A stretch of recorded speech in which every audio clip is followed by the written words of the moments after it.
अस्सलामुअलैकुम। आज मैं आप लोगों के लिए लाई हूँ झटपट दाल पराठा।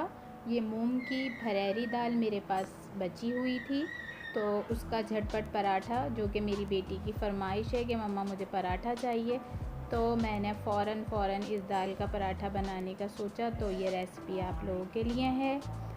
तो ये मैंने 2 छोटे-छोटे पेड़े लिए हैं। इनको बिल्कुल रोटी की तरह जो है हम बेलेंगे और उसके अंदर ये मैंने दाल डाली है भरेरी, जो मैं बता रही हूँ आपको।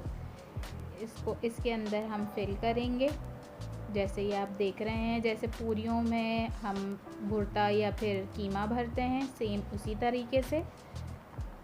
और दूसरा जो पेड़ा है उसको मैंने ऊपर से कवर कर दिया है। अब हम सेम रोटी की तरह इसको बड़ा करेंगे और फिर हम इसको बेलने के बाद अब मैं हाथ से इसको थोड़ा बढ़ा रही हूँ ताकि दाल अंदर दूसरे रोटी पर भी लग जाए। और इसको इस तरह से बेलने के बाद आराम से बेलेंगे ताकि जो दाल है अंदर वो बाहर ना आए।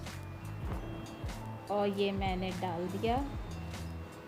अब इसको हम बिल्कुल जैसे पराठा बनाते हैं आम सुबह नाश्ते में, वैसे हम सेक लेंगे। अगर आपको मेरी ये वीडियो पसंद आए तो प्लीज़ इसे लाइक करें, अपने फ्रेंड्स के साथ जो है शेयर करें। अगर आप मेरे चैनल पे नए हैं तो इसे लाइक और सब्सक्राइब करना ना भूलें। ये पराठा बहुत ही झटपट बन जाता है क्योंकि दाल बची हुई है हमारे पास, और पराठा बहुत ही इजी है बनाना।